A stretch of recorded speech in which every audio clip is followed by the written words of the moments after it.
Neckbeard Stalker will not leave me alone, and I can't believe what he said when we were playing chess. Player 1 is me, Lady Saber, 16 at the time. I'm Finnish. They're already done. What? Grew up in Belgium, here in America on a 2-year exchange program. At this time, I'm still new to the country, school, going through a culture shock. I'm heavy in defensing, though. It's been my sport for something like 10 years. And for neckbeards, this seems to make me the katana-wielding milady of their wet dreams. A+ for the description. Player 2 is a smooth-cheeked neckbeard. We'll call him Sam Tarley. Samwell Tarley. Fat is all get out, wears cargo shorts, a bazinga shirt, sandals, and yes, the fedora. Not the fedora. He also smells like sweat and old spaghetti sauce. And has a really high-pitched, nasally voice that sounds like a whiny toddler. Player 3 is John. Uh-oh. right, Sam versus John. I just want to say, I am like, these are the names in the actual story. Yes, I'm not making these up. Was this listener submitted, though? This was listener submitted. Yeah. So. Also, this is recommended by Santiago Venegas. Hey. Shout out Santiago. He DM'd us on Instagram. Yeah, that's right. We're pretty reachable on Instagram. That's right. And if you have other stories too, you can throw it in our subreddit. Yeah. We've been looking at those. Player 3 is John. He shares half of my courses and is really good at chess. Ooh. Put that pawn in my queen. Let me ride that horse right into your bishop. Let me polish that bishop. Ooh. You can check my mate. Ooh, yeah. You can mate me in Czech Republic. He's really good at chess and has a southern accent that I could listen to all darn dash damn day. I'm keeping his description limited so that I don't sound like an obsessive biatch. Ooh. I met Samwell at Chess Club. I'm pretty aware that it's a neckbeard spawn point by now, but I go because I like to play chess. Wow. There are some good apples, like John. So I was mostly there to talk to him.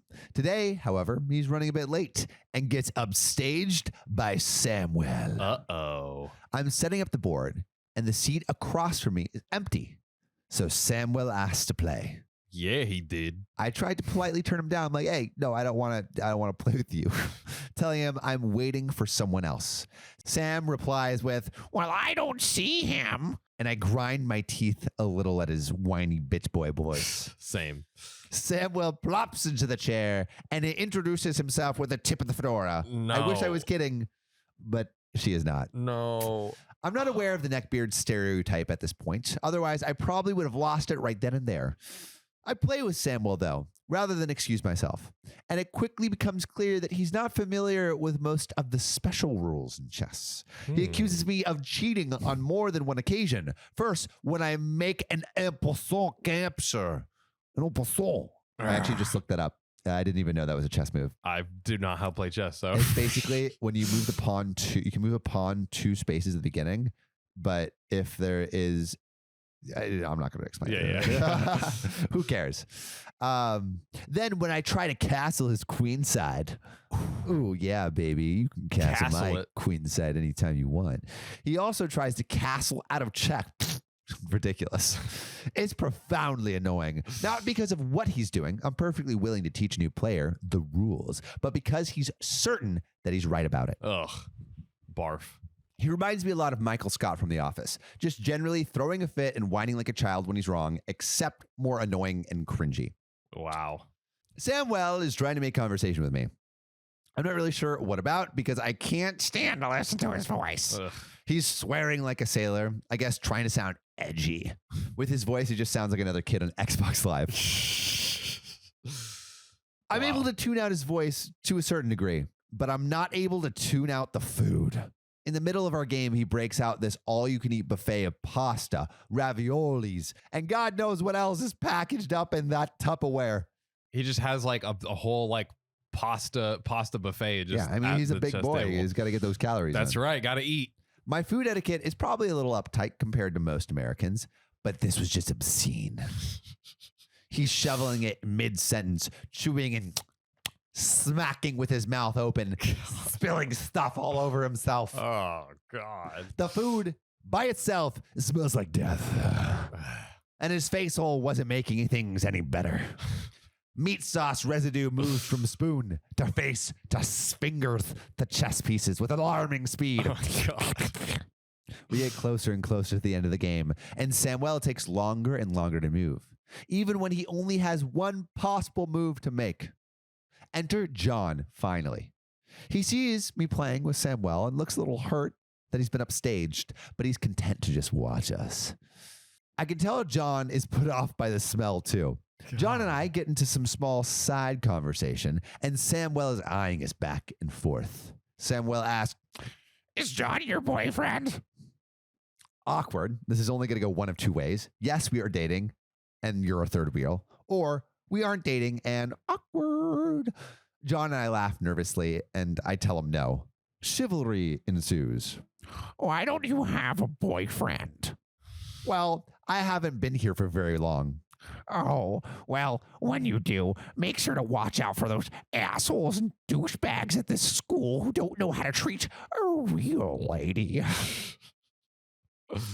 For the record, I was already well acquainted with the nice guy mentality. Call it morbid curiosity. But I decided to press the topic with Samwell. Ooh. What do you mean, Samwell? Well, a lot of guys, unlike myself, I feel like it's going into Joker territory. a lot of guys, unlike myself, treat women like objects. But women have never been. Most women have never been treated like a woman by a good guy. I'm not exaggerating this quote by an inch. It's forever etched in my memory like a spaghetti stain on white pants. John is standing to the side and slightly behind Samwell, cocking his head a bit, giving me, is this a guy for real? Eyes. I can see the train coming down the tracks, so I try to change the subject, but my good, gentle sir cannot neglect to impose upon milady with his philosophies. Most girls don't realize how beautiful they are, especially without makeup. So they degrade themselves to get attention of guys who don't deserve them anyway. Oh. Like, I bet if you don't wear much makeup, you could get a boyfriend and just like that, put a smile on that face. It's really devolved into Joker. Yeah. I love it. I love it. 3 tries later, he just says, And just like that. but he's like trying to snap, but the grease is too Yeah. greasy because he can't snap his fingers. Oh my God. I went from cringe to rage pretty quickly. I ended up making a stupid mistake, and then the game ended in a stalemate, which he treated like a world champion victory. Oh my God. There's not quite enough time left to play another game with John, but too much time to leave early. I politely decline a greasy, sweaty handshake with Samwell and stand to talk to John. Ugh. Samwell, sensing that he is needed in our conversation, hauls himself from his seat. No. There's really only a narrow lane between the chess tables and the computers. 2 people can stand face to face, but 3 people of normal girth would have trouble. Talk about the elephant in the room. Literally. Samwell slides up next to me, mouth breathing, sweating, injecting himself into our conversation like a bad batch of heroin. I don't quite remember how, but fencing comes up, and Samwell's eyes go big. Whoa, you fence? Like with swords? That's so cool. Where do you fence at?